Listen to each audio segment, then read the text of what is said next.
በስመ አብ ወወልድ ወመንፈስ ቅዱስ አሐዱ አምላክ አሜን። ሊቀ መላእክት ቅዱስ ሚካኤል ስሙን ሲጠሩት በየቦታው የማያሳፍረው ትልቁ፣ ትንሹ፣ ወጣቱ፣ አዛውንቱ የሚጠራው ቶሎም የሚደርሰው በስዕሉ ፊት ሁሉም የሚሰግድለት የታላቁ የቅዱስ ሚካኤል በረከት ከሁላችን ጋር ይሁን። ሲጠሩት ቶሎ ደራሽ፣ የዋህ፣ ታጋሽ፣ ሰላማዊ የሆነው ሚካኤል የሚካኤል አምላክ የተባረከ ይሁን።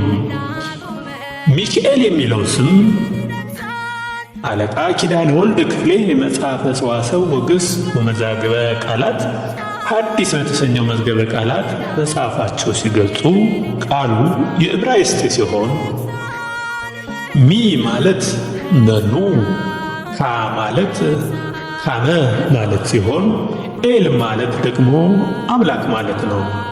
በዚህ መሠረት ቅዱስ ሚካኤል የስሙ ትርጓሜ መኑ ከመ አምላክ፣ ማን እንደ እግዚአብሔር ማለት ነው። ማን እንደ እግዚአብሔር ማለት ነው። በሥነ ፍጥረት ትምህርት እግዚአብሔር ሳጥናኤልን ቅሩብ እግዚአብሔር ለእግዚአብሔር የቀረበ አድርጎ እንደ ሾመው ቅዱሳት መጻሕፍት ይመሰክራሉ።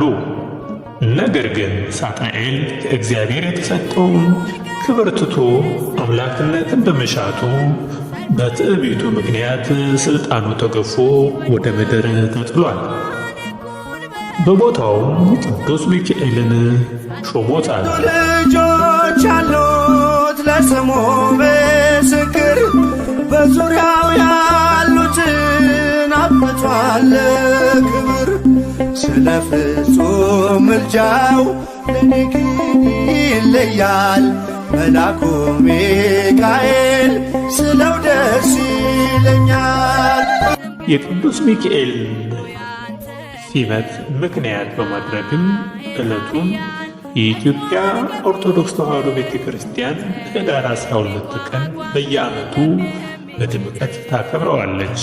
መጽሐፈ አክሲማሮስ። ይህ ብቻ አይደለም።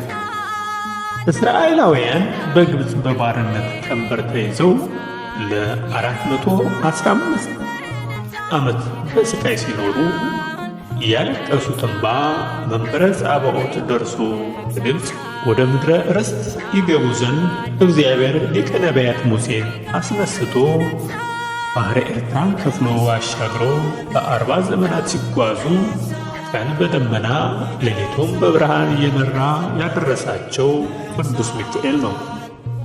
ቅድስት ቤተ ክርስቲያንም ይህንን ቀን መታሰቢያ አድርጋ የምታከብርበት ዕለት ነው።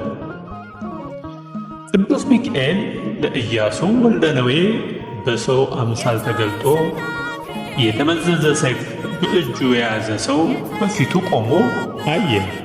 ኢያሱም ወደ እርሱ ቀርቦ የእኛ ወገን ወይስ ከጠላቶቻችን ወገን ነህ አለው።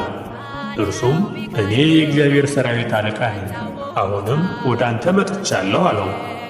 ኢያሱም ወደ ምድር በግንባሩ ተደፍቶ ሰገደ በማለት እግዚአብሔር የቅዱስ ሚካኤልን ክብር ገልጧል። ይህም ኢያሱ 5:13-14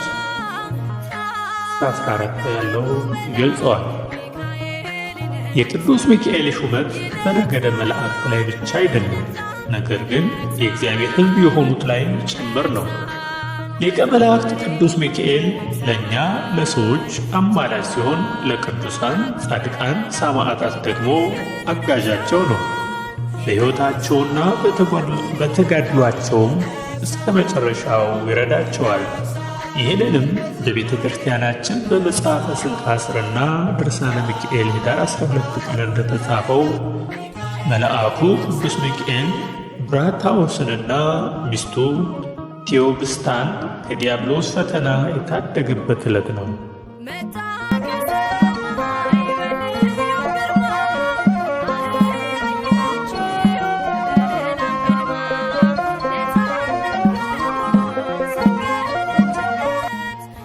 ብራታዎስና ቴዎብሳታ ሁልጊዜ ያለማቋረጥ የዚህን የከበረ መልአክ የቅዱስ ሚካኤልን የበዓሉን መታሰቢያ አድርጎ ነበር። ነገር ግን በሀገሩ ውስጥ ችግር በሆነ ጊዜ ገንዘባቸው አለቀ። ለቅዱስ ሚካኤልም ለበዓሉ መታሰቢያ የሚያደርጉትን እስኪያጡ ድረስ ቸገራቸው። ብራታዮስም የእርሱንና የሚስቱ ልብስ ሽጦ ለመልአኩ በዓለ መታሰቢያ ያደርገው ዘንድ ይዞ ወጥቶ ሄደ።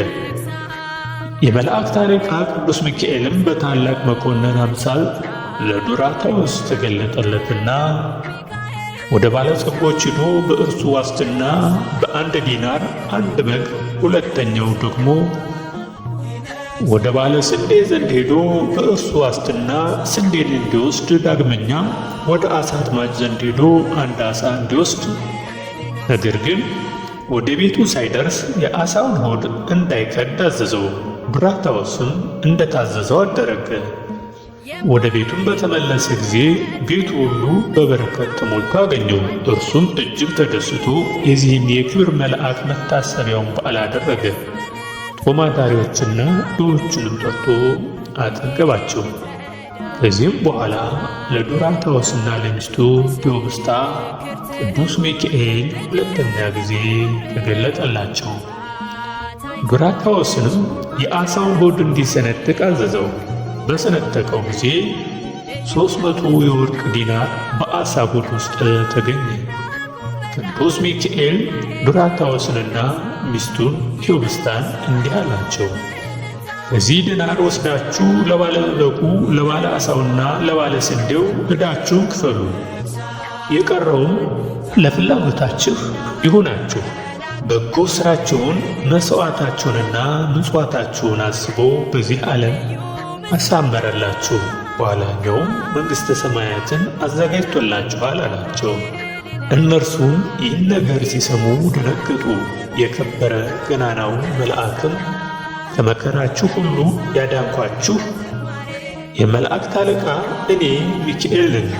መሥዋዕታችሁንና ምጽዋታችሁን ወደ እግዚአብሔር ፊት ያሳረግሁ እኔ ነኝ። አሁንም በዚህ ዓለም ከበጎ ነገር እንድታጡ አላደርጋችሁም አላቸው። ይህንንም ከነገራቸው በኋላ ወደ ሰማያት ወጣ። እነርሱም በፍርሃትና በክብር ሰገዱለት።